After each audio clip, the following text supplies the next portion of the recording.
Thanks everybody so much for participating today in Jansen's thesis presentation and in the discussion that will follow.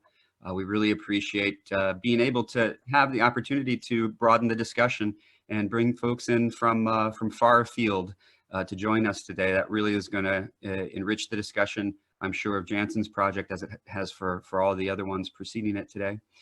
The way that we'll do this is I'll turn it over here momentarily to Jansen, and he'll walk us through the presentation.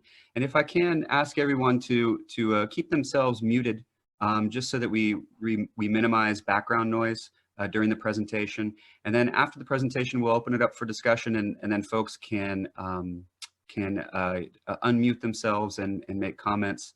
We will ask our guest reviewers to give comments first and have a discussion at their leisure. And then if there's any time remaining, we'll open it up for general questions. All right, do we have Jansen out there? Jansen, are you ready? Can you hear me? I can hear you, yes. Okay, cool. I'm gonna stop sharing my screen. Feel free to take it over. All right. Well, my name is Jansen VanGrinsven, and I am finishing up the 3-year architecture program at UWM.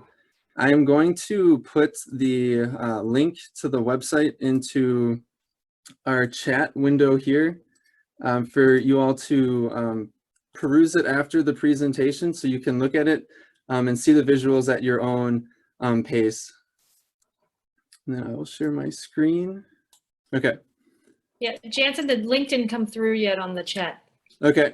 If it doesn't come through, it won't be necessary until the end, and if it doesn't come through at that point, then the address is joannamemorialcenter.com. Paramu, Taugulu for trust. Complete confidence in a person or plan. The doctor-patient relationship is based on trust. In the summer of 2015, Joanna Padpaluma was living with her family in the village of Akiradigudam, India. She contracted an acute form of tonsillitis, which led to bacteria quickly spreading throughout her body. Her condition rapidly deteriorated to the point that her heart stopped beating. She required immediate medical care and was rushed to the nearest medical center, which was over an hour away. During the trip, she required mouth-to-mouth resuscitation as her conditions continued to worsen. Upon arriving to the medical center, she was stabilized. However, it was too late. The bacteria had spread too far, and she passed away days later. She left behind her husband Sundar and 2 children, Avad and Anaya, whom I met with this past October in their village and who is presently with us in this meeting. In recent years, medical centers are being constructed within India in response to the shortages across its land. These newly constructed spaces address the needs of the people. However, many medical centers are designed by doctors who do not consider the patient experience. Spaces innately have qualities that affect its occupants physically, emotionally, and spiritually. Without being mindful of these effects, spaces can cause fractured experiences when they are designed in ways that reflect the opposite of their intentions. Medical centers near the village of Akiradigudam, India, provide essential healthcare. Yet the designs of these spaces do not reflect the sense of trust that their services intend to create. Rather, these spaces often create an added sense of uncertainty, which can lead to visitor apprehension or distrust. The result of this thesis will be the construction of the Joanna Memorial Center in Akiradigudam, India, which seeks to imbue trust through its gridded plane, the arugu, the haven, layered screens, authentic material, and shaded roof that encourages the seeking of its services for the immediate and surrounding villages. The village of Akiradigudam is found within the state of Andhra Pradesh in India. Andhra Pradesh is located towards the southern part of the country. Within the state of Andhra Pradesh, there are many districts that it is comprised of.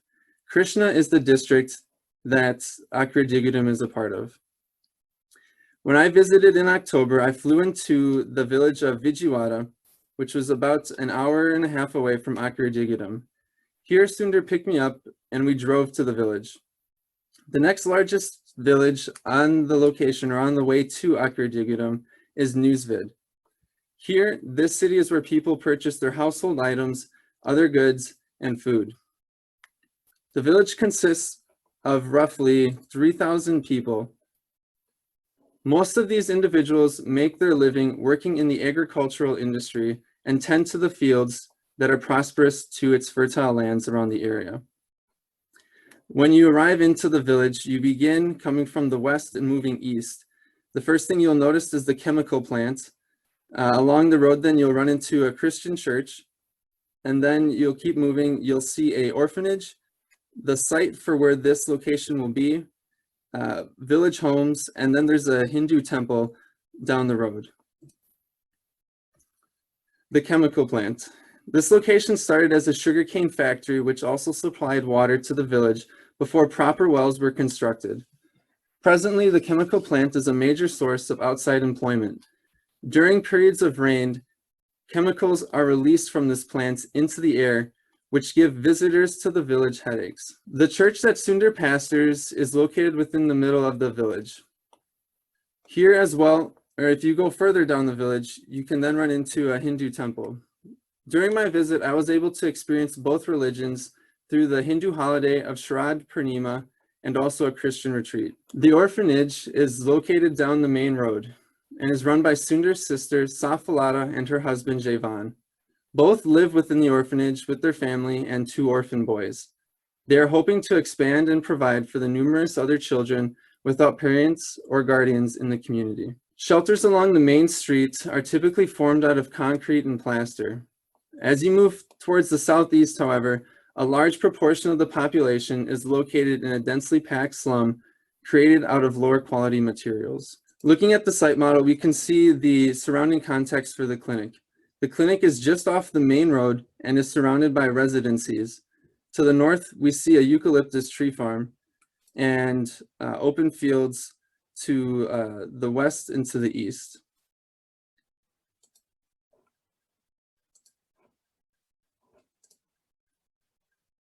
When a visitor would come to the clinic, they would come up through the road and enter into the Arugu.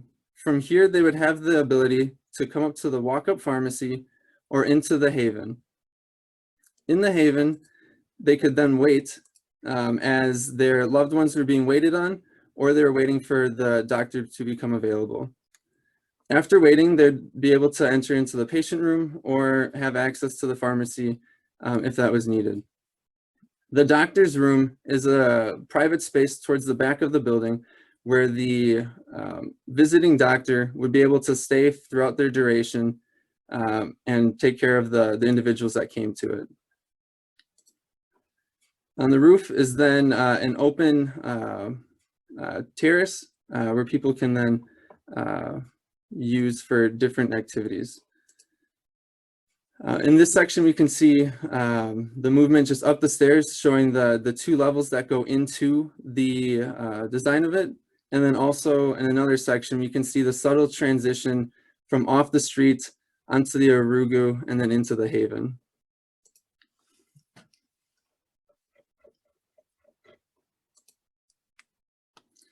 The center seeks to imbue trust, which will be felt by visitors through the following elements. The gridded plan. Adjacent to the site grows a eucalyptus tree farm, spaced out on a grid. The agricultural grid produces clarity and orderliness for the farmer when caring and cultivating the land. Taking this cue from the trees, the interior of the building brings its spatial orientation into the clinic. The building is supported by a grid of columns reminiscent of the gridded eucalyptus trees. The grid provides an orderliness and clarity, allowing visitors to be more at ease during their visit.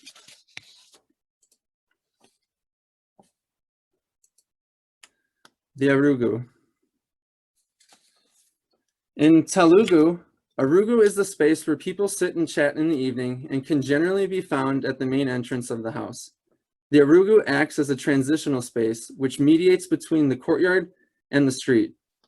At the Joanna Memorial Center, the space affords for various uses, including a pharmacy pickup window where visitors can refill medication without crowding the interior, waiting spaces for friends and family as their loved one is being taken care of, and serendipitous encounters between fellow neighbors.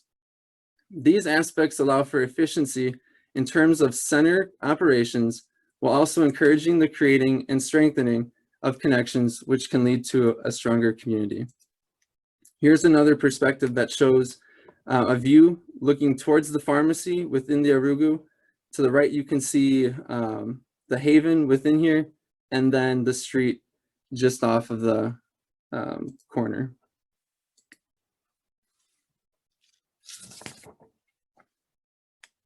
The haven. The village and surrounding context contains no desired public space.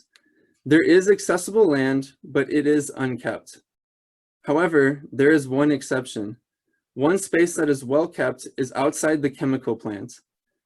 Here we see a well-kept lawn with plantings, except it is inaccessible and even guarded. The haven creates a secluded space for the public coming to the center. Here the haven provides shade with its treed and trellis while also giving focus to the nature accented by water. These factors bring harmony with nature, wildlife, and people that inhabit the space as one. This space serves to remove the movement, noise, and distractions of the public street and switches them with the harmony of nature. Here people can relax in the haven without distractions in a way that creates a calmness for visitors. Layered screens. Being able to visually understand a space is needed when being comfortable. Fear of the unknown gives added anxiety, especially to a vulnerable person. However, at the same time, an unbounded space can be uncomfortable as well, giving directed outside focus to those within without privacy. The layered screen veils the haven from the Arugu, which gives a combination of privacy and clarity by connecting the space together. The layer screen provides a subtle welcoming into the space through the ephemeral beauty created by light dancing across the floor throughout the course of the day.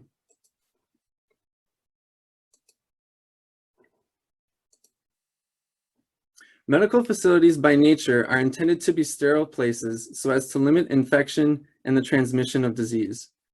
For this to occur, materials that are easy to routinely clean are selected. However, this ease of cleaning comes at a cost of being inauthentic and devoid of life. Here on the left, we have a picture of a study model.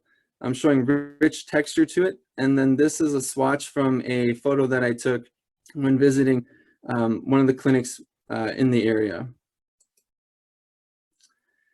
On the top, we have the government clinic, which is about a half-hour away from the village.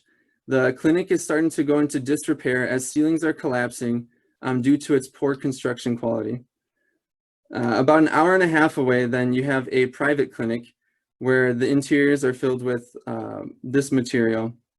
And then another example located in Hyderabad shows the interiors of spaces where people would wait or be attended to. The haven seeks to offset this harshness by giving material qualities that are authentic and true. These were two precedent images that helped guide my thoughts when thinking about how to create this space.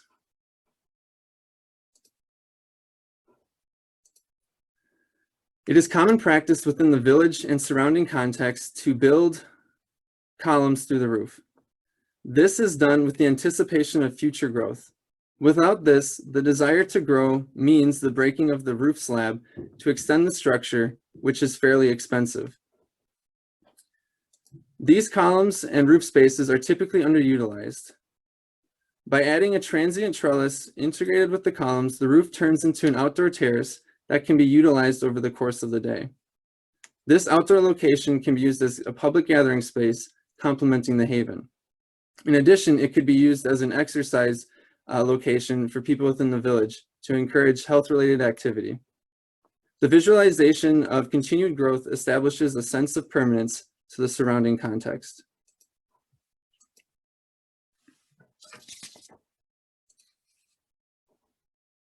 The village's electricity is supplied by a cable that runs into nearby Newsvid.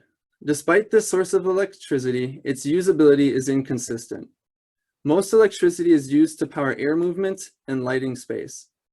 Since the climate of the region is hot and humid, static air is highly uncomfortable and even dangerous due to mosquitoes carrying disease. To offset these electric demands, the Jolly screen system is used. This screen system is widely seen within the vernacular of India as it provides natural ventilation while also privacy to the interior of the space.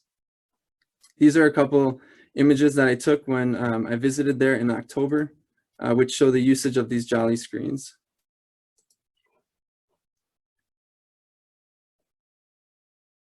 The upper portion of the interior walls is screened to allow air movement to move freely.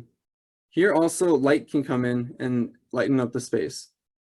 The screen then requires a chaga to shield rain from entering the space. This is an additional element seen within the vernacular architecture as well. Additionally, the waiting room next to the courtyard gives free air movement between the spaces.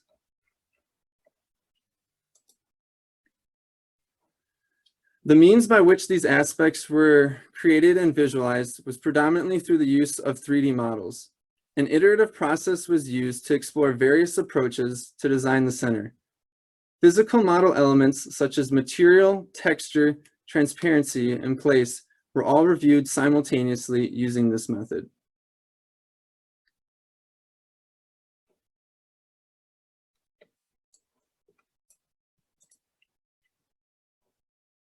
All of these elements come together in the design of the Joanna Memorial Center, which seeks to imbue trust.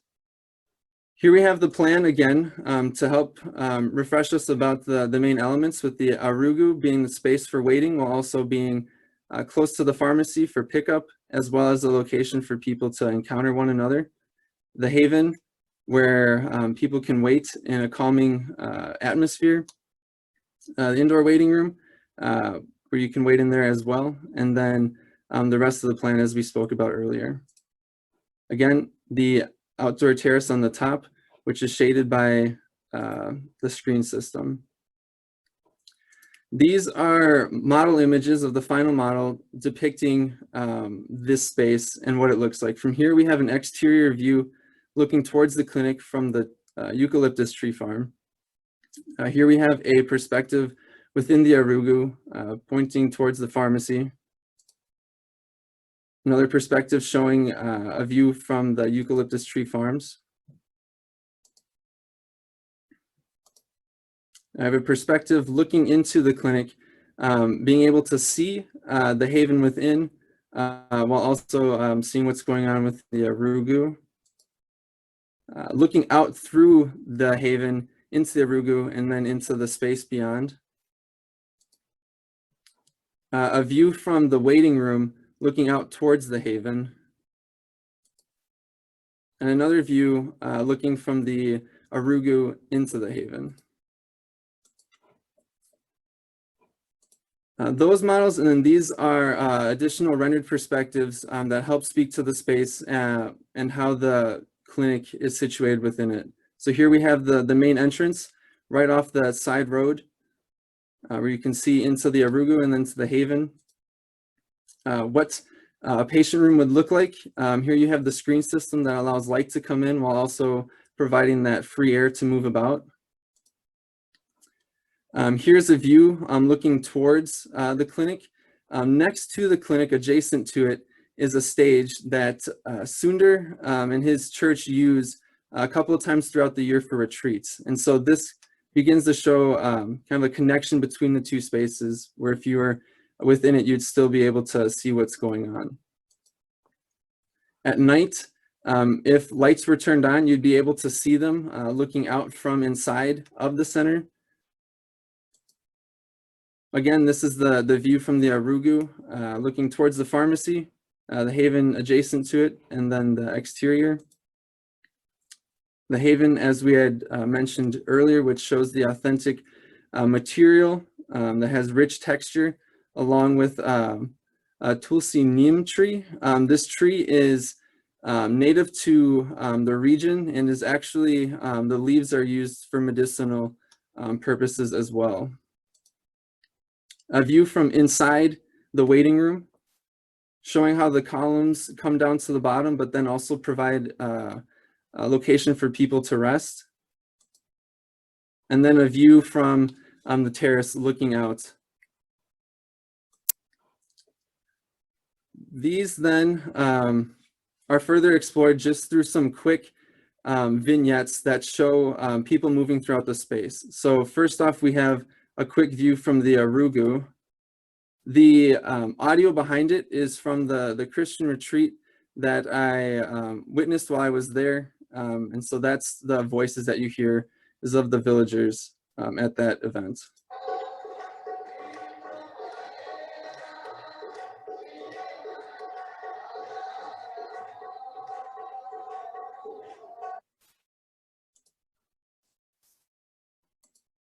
The Haven.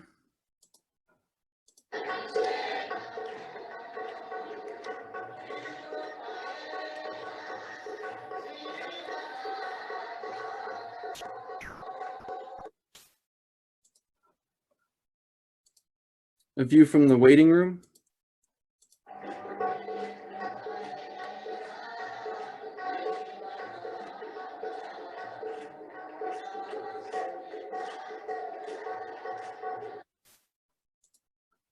And then finally, the shaded roof.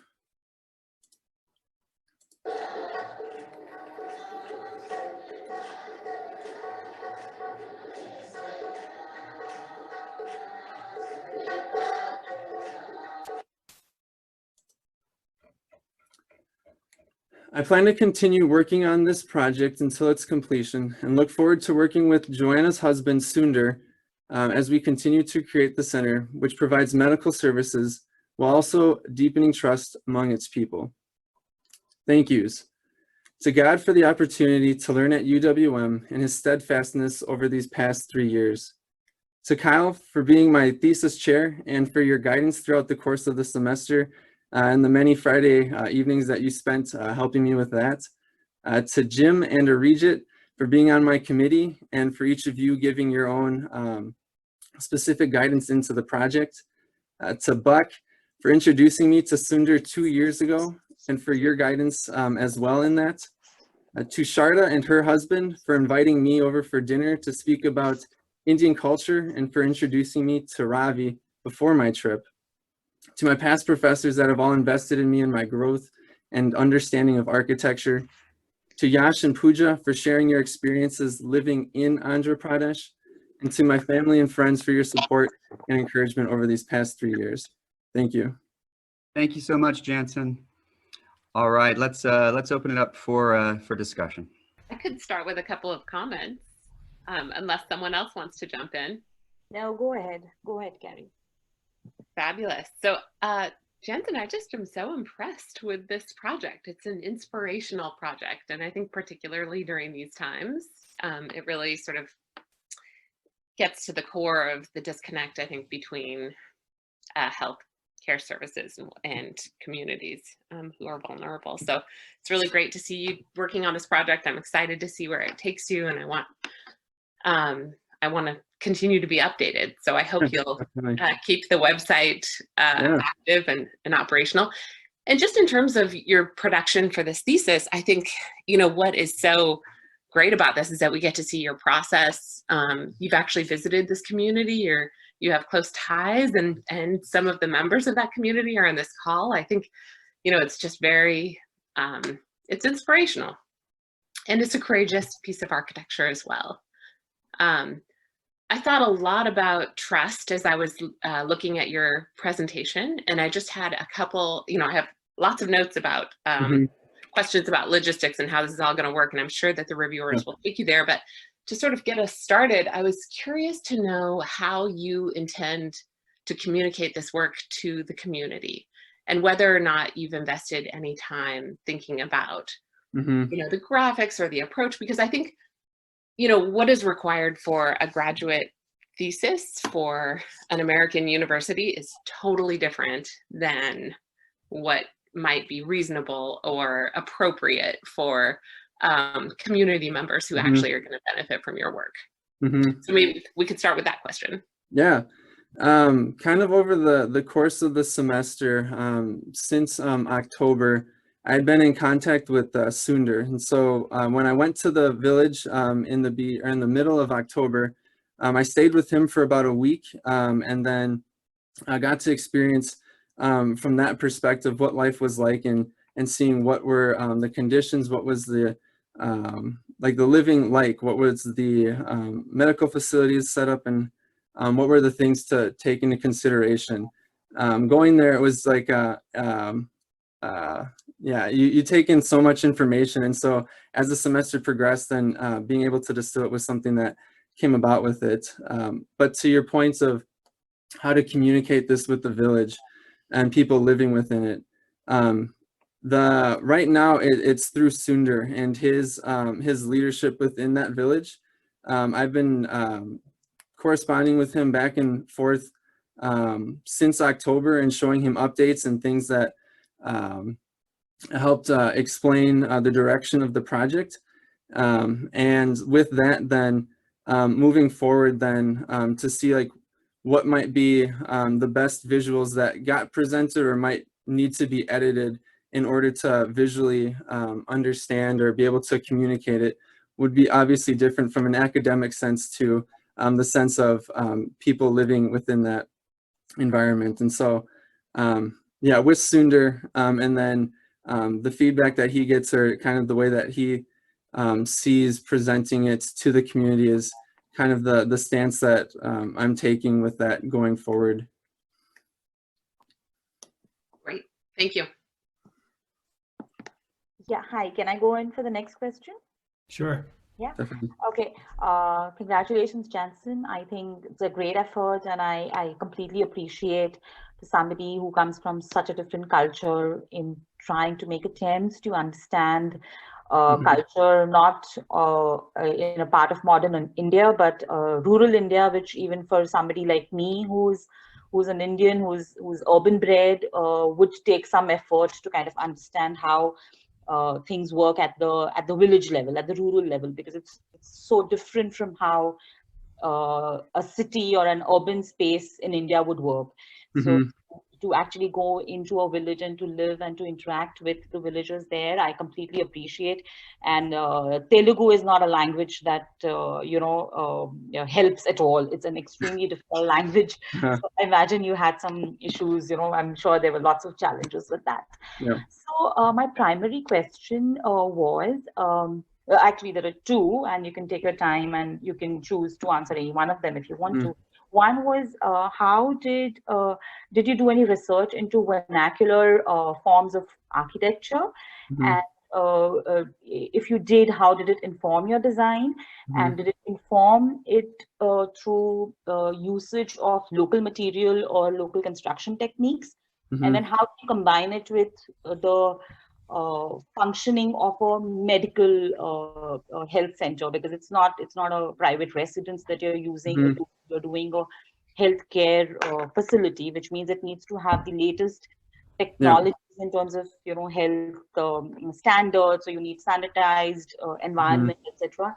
But did you make any attempt to incorporate any vernacular learnings that you might have had? And I didn't get a sense of the material that you're actually using in the project. So yeah, so two primary things: whether there was any vernacular if there were any vernacular influences in terms of how you incorporated it into the design, and what was the exact material and construction technique? Yeah, that's it. Yep, definitely.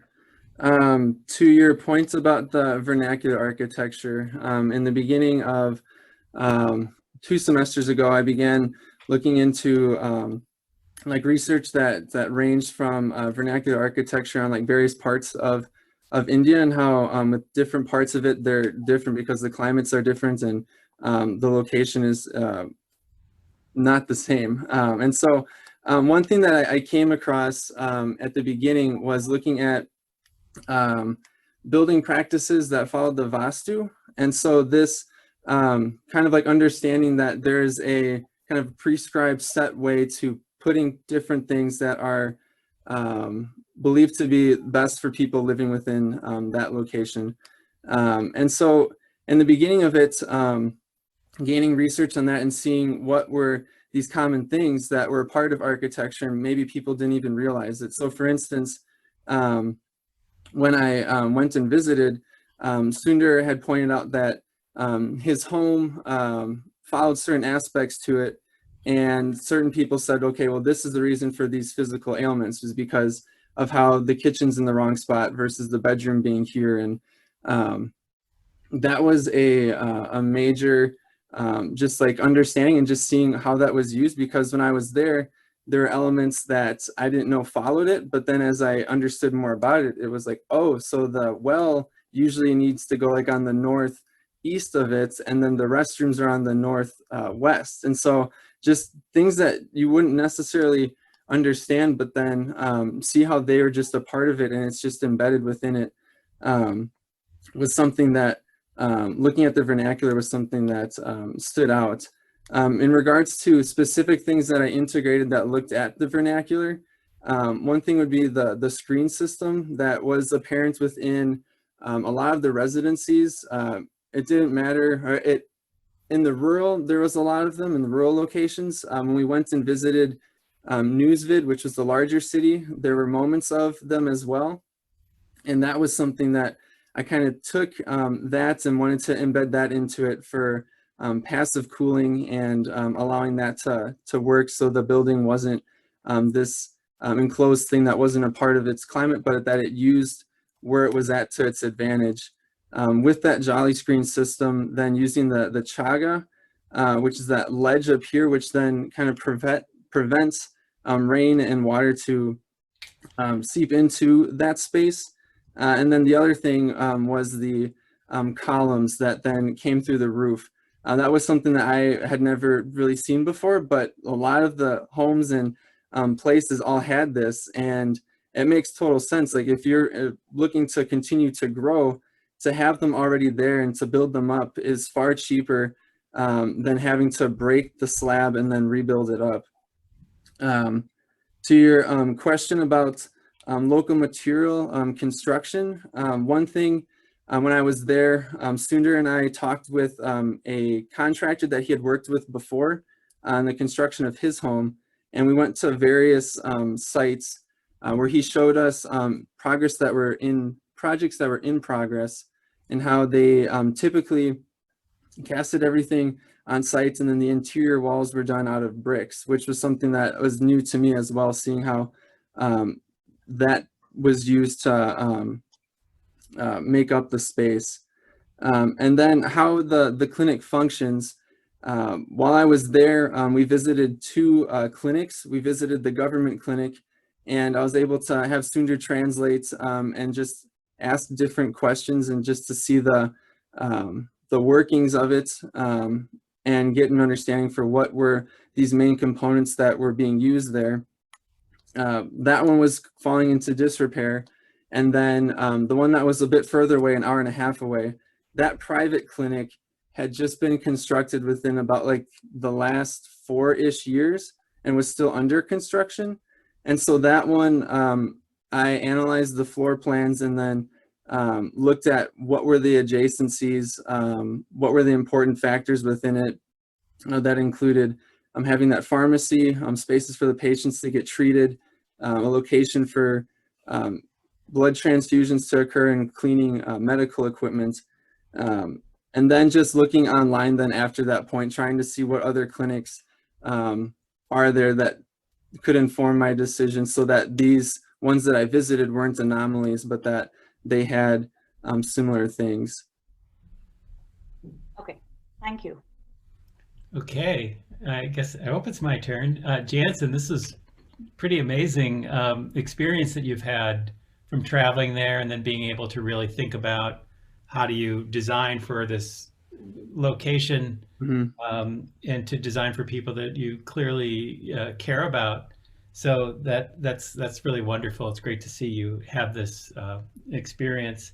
I'm like the others, I'm very impressed with the level of analysis and study of the vernacular and learning some of the various elements of local architecture here. And there's so much of it that's there. But just looking at this particular image really sort of raises for me this important question about the architectural expression, and that is this screen. And it has a particular geometry to it. Yep. And I just don't know where it came from. Yep. I think it's very beautiful. And overall, I think that the whole composition is very nicely done. But I really wonder about this grid, this screen. And can you talk a little bit more about where that came from and why it is the way it is? Yeah. So during my time and looking back on the images, seeing what were screen patterns, screen designs that were used, there was a huge variety of them. It was almost whatever you wanted, you could potentially craft depending on your location and what materials and fabrication methods were available. I had gone online and I had looked at the fabrication process, and a lot of them, it ranged from having a CNC router do it to having it casted on site with just like planks. And so I worked through iterations that had, I want to say, more complex geometries with like curves and edges and things that might be more difficult to create. But then as it kind of worked through that and spoke about it with Kyle, we were saying, to make these things, we want it so that it's something that could be done there. It's something that you wouldn't need to go and have it shipped from a city on the other side of the country, but that it could be assembled there and casted there. And so the screen system was parametrically created, having these parameters that set it so that the height would be 1 foot. So it'd be 1 foot by 2 feet.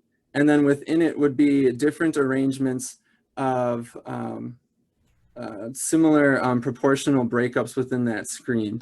So the construction of it would be just making these molds with, could be sticks or blocks, and then after creating that, you could then reuse that and then put them up into the pattern. So it's a group of it's a group of screens that then all come together, which then creates this screen system. So yeah, it was important to try to think through how could this actually be done, where it wouldn't just be like this really great visual that when it came to it being created would then hit these walls in regards to the fabrication process, but that by keeping them more, I want to say more simple geometries, that then when aggregated created more of a visual, beautiful experience looking at it. Well, I'm really glad to hear that you put so much effort into thinking about how it, how you build it and what it should look like. And I think this is just my reaction, and you know, I apologize, I'm just an outsider, but I look at the screen, I think, well, that's really beautiful, and I wonder whether or not you could take advantage of that particular move and that sort of element, because what you're trying to do is, you say you're trying to, you know, minimize the distrust of a traditional medical approach, and there's it's sort of overlaying or sort of part of this larger composition, which sort of looks like a sort of more, you know, solid material, maybe, you know, cast in place sort of material. I'm not sure what it is, and I was just sort of wondering, well, if you were to use that grid and to bring it up, and in fact to surround the upper level courtyard that you've provided, and if that grid also provided the kind of shade device that you're putting up there, that it could start to create more of a, right now I see a contrast. Okay.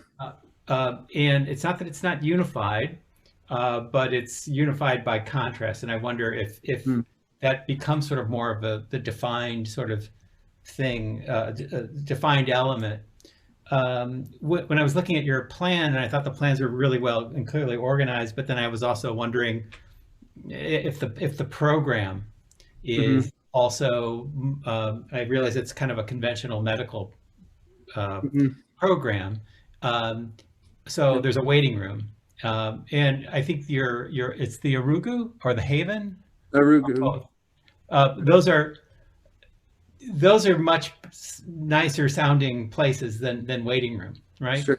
So to be able to get out of the sort of Western mindset, and then once we get to it's a really interesting dichotomy in the plan, if you sort of think about it. So on the right, it's it's very much rooted in the culture. And then we look to the left, it's like, okay, well, we're back to you know, the traditional medical model. I don't know how to handle that architecturally, but and maybe there's a kind of a transition. And so maybe part of the initial care is really in this more familiar vernacular. And then, I don't know, it's like maybe there's a certain point where you have to go further in and you have to become, I don't know, into the sort of more foreign or more sterile or antiseptic kind of environment that I know you were trying to react against or to try to deal with through some of the material choices that you're talking about on the inside. So I think that, you know, you're doing all the right kind of exploration. The other kind of observation is that when I also look at the site plan or the floor plan, I think, well, I really want to see the site in relationship to your floor plan. Sure. And I really want to see the eucalyptus grove. And then part of me wants to see the eucalyptus trees. I'd love to see this as, you know, can the eucalyptus grove sort of merge with your building, or at least into the Arugu or the Haven or whatever it is, so that that reference to columns going through the roof, it's like, well, maybe there are trees growing up through the roof. I don't know. I'm playing around here. Mostly because I think it's it's such a powerful program and idea, and I think, you know, you're done amazing work with it, and congratulations to you and to your family, and you know, you're almost done with this whole shebang, so congratulations. Thank you. Hey, Jansen, I also want to congratulate you and echo a lot of the comments that the critics have already made, and your commitment to getting to know the local conditions and to becoming acquainted with the community. I guess my comments have to do with language. I am not entirely sure what you mean when you say authenticity. You know, you brought up examples of 3 clinics that appear to be you know, in these sterile materials, right? If they already exist in the immediate surroundings of this village, we know what makes them inauthentic. So maybe speaking of it not in terms of inauthenticity or authenticity, but maybe in terms of using natural materials for XYZ reasons, right? Another word would be trust. I don't exactly know what you mean by trust. There is the trust that I place in people who are professionals, that I may or may not personally, in my personal life, identify with, but that I believe because of their schooling and because of who they are and what they've learned and what they do on a daily basis, they can provide me services that I can place my trust in. That's a different kind of trust from the person running this clinic is somebody from my community that I like and I know, and so I trust that they care about me. It's a trust in who they are and how they see you, but it's not a trust in their abilities to treat you. And so privacy is another one. You know, there's a eucalyptus tree farm to the north. Seems like that would provide adequate privacy. Why not, you know, why close off the haven and not open it up to the nature to the north? So, and for example, you have no doors. The infusion room, you can see directly through from the waiting room, and that's a very vulnerable moment in someone's life. You know, there are patient rooms that are across from one another. There doesn't appear to be privacy in other ways. And so in some ways, I feel like prioritizing the privacy of the haven, for example, is sort of a second thought to the privacy of the patient in a vulnerable moment. So how do you see these choices of words? What do they really mean to you? I think to your point, speaking to trust, I think that's a really good kind of way of speaking to like these different things, whether that's trusting in someone because of, I want to say, their credentials, but because of their experience that lends itself to it, versus the trust with actually knowing someone. And so, I think it would depend on who's running it. If that's one of Sunder's friends that is from the area and they're the ones running it and living within it, then that would establish a added sense of trust knowing them. I think the space affords for both of them. So in the event that it's someone that isn't from specifically that village, but is from a surrounding city and comes into it, the space continues to uplift that and help that out. If it's somebody that is personally knowing everyone in there, I think the space would help that, or help imbue that as well. To your points about the doors, within the renderings, I opted not to have them in there, which, like, looking back, like, I should probably put the doors on it, but just to show kind of what was in between the spaces and to give an idea for what that would be. So there would be doors from the different rooms, whether that was the pharmacy, the patient room, the infusion room. The one main door would be right here, which would then close off the rest of the interior. To your point about the eucalyptus tree farm and closing it off to that, that was a like a major like decision. At one point, looking at the field to the left, or I'll pull up this image, this might be better. So the field that's right here is an open field owned by someone within the land. The eucalyptus tree farm is to the north, and then there's that little patch of land to the east of it. Seeing the continued growth, or knowing that each of these roads that are coming up from the main road and coming north, starting from the east and moving west, each road is starting to be cast and turned into concrete. And so there is this growth that's starting to happen moving east to west. And so by choosing to close off the open kind of fields and that eucalyptus tree farm, gives the clinic, the center, that space for its duration. If this, with the growth, would then be taken down and it turns into a residency, you'd be looking into a person's home, which would then have a different type of atmosphere than looking into a forest of trees.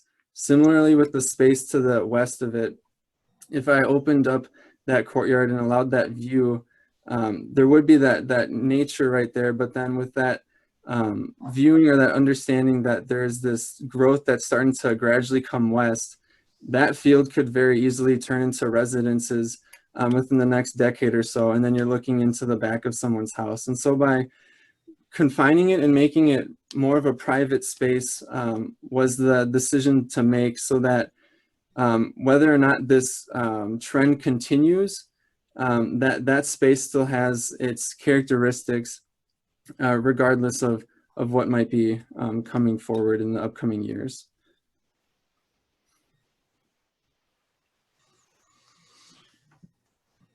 Jansen, I have a couple of logistical thoughts that might help you as you move forward with this project. And I know we're running out of time here, so I'm just going to rattle off a few things. You can take note of them and don't even need to respond. One of the things that I wholeheartedly agree with other reviewers on is the idea of bringing the landscape in. And I think, especially because you can't take advantage of that grove permanently, you'll need to design some sort of landscape that meets the edge of your property and takes people's views out a little farther. So that you have this stage that you'll probably want to connect to, and maybe you even have site control on that parcel. So you should go ahead and just landscape the heck out of it. And perhaps budget to do this work, but I think as you design it, will be there, and maybe it'll start a conversation with your clients. There's a great opportunity for you to fold in some of the American building code standards in this property, even if they aren't required in this jurisdiction. So you might be thinking about seismic code. You might be thinking about, really affordable ways of sort of strapping and tying down walls. And, with a few well-placed bolts, you might be able to get some pretty good sort of safety, health, welfare, safety benefit. So think about ways to do that. And then you have an opportunity to put PV on the roof. Many Indian clinics are lit completely with photovoltaic electricity, which will be really reliable. And so that's something to think about adding if you haven't already. And just thinking, you know, very mindfully about energy use, and how you might design some of those things into your structure. And then finally, just the last thought that I wanted to leave you with was that, you know, this idea of privacy is so critical, especially in the healthcare industry and in clinics, and open screens are not going to afford you quiet conversations or places to, you know, even freak out or mourn. And so you might want to think about just, you know, how you could use the screen for ventilation and also close down the screen if you need to do that at some point. Sure. And I want to leave some space and time for other reviewers in the last 7 minutes. Can I jump in? This is Arijit. Definitely. Okay, so I just have to congratulate Jansen. I'm going to leave in a few minutes, so I just wanted to say that. You know, most of your thesis is really not so much about the design project, unlike a studio. It's really about you, how you know what you know. It's just basically your position as an architect. And I think you've done great justice to it. When you first came into my office, I had a moment, I was like, oh no, another white guy trying to help and save the brown humanity out there.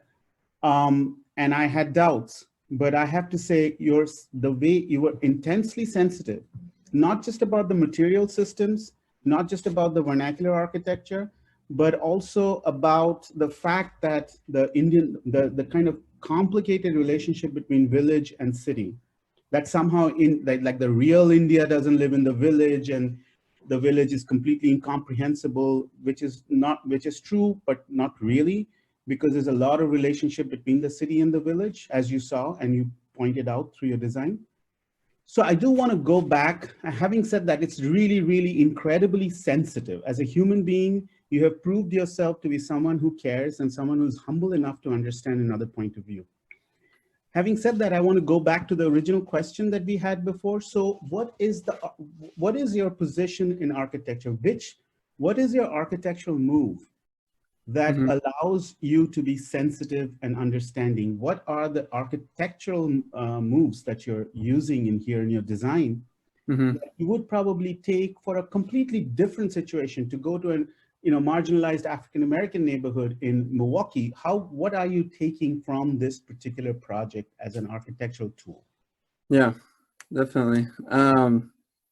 Yeah, so to your point of like, what am I learning through this and what can I pull from it? I think the elements that I spoke to, whether that was the Arugu, the Haven, the gridded plan, the shade on the roof, those all have specific names that are for it, but they're all elements that can then be applied to different projects. So for instance, if you're working on something in a completely different culture or climate, having a space that affords for the ability for people to interact with each other, so that there's like a thick edge to it. So you're not just entering the space and leaving the space, but there is this kind of threshold that allows for people to have more of those chance encounters.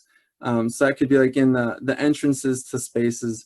I think to the point of privacy and having different elements be open to allow for or afford for visual understanding of what's going on at times when you want to know who's over there or what's going on or what might be the elements in store, but then when to not have that. And so I think the different elements that I specifically spoke to, they could then be applied because they weren't specific in the sense that they're just for that, but the ideas of them can be afforded for other projects. And not to say that you're transplanting different ideas into different things. I'd say like my understanding from this project is that every space has these elements, and it might be completely devoid of it, or it might be there, but they have them, whether it's something that people can experience and they can understand it just by experiencing it, or if it's something that's maybe more just like in the back of their mind that maybe they don't understand. But as an architect, knowing that how we position stuff and how we set stuff up has effects on people. Thanks. I mean, it was really nice because you talk about procession, you talk about movement, experience, edges, boundaries. Those are things that will carry you through. I'm extremely proud of you, Jansen. Thank you very much for a good project. Do we have a minute? Can I just add something? I mean, the exact opposite. If the thesis is about you, if this project is to become real, I just want to add a little bit to what Carey was just saying. What was missing for me from your presentation, and what frequently a project like this can neglect, is a really laser focus on program, and also an understanding of the larger infrastructure. Like you started off with a story of Joanna, and I think that should really be the foundation moment for you, but in a very practical way. So, you know, why was there an issue? How far was the nearest clinic? What capacity did that clinic have? And so, you know, thinking about this as a larger network of infrastructures so that what you provide isn't generic, but it actually ties into the services that are available within, you know, a reasonable distance. And so you can be a lot more specific than doctor's room or patient room. Sure. You know, I know healthcare is a very difficult subject. You know, I have designed a couple of healthcare facilities, and I can tell you that the specific requirements vary greatly from one client to another and from one location to another. So it would really benefit you, if this project is to become real, to get very specific about storage requirements, what kind of outlets they need on the walls, how much equipment is going to be in each room. The rooms may or may not sort of have that very austere beauty that you showed us in your renderings, and that's not a bad thing, but it's something that you need to design to just as much as everything else. Definitely. You know, just toss on one. Oh, Jim Wasley, why don't you say something? You just popped up. Well, since I'm on his committee, I just want to say congratulations. Thank you for having me on.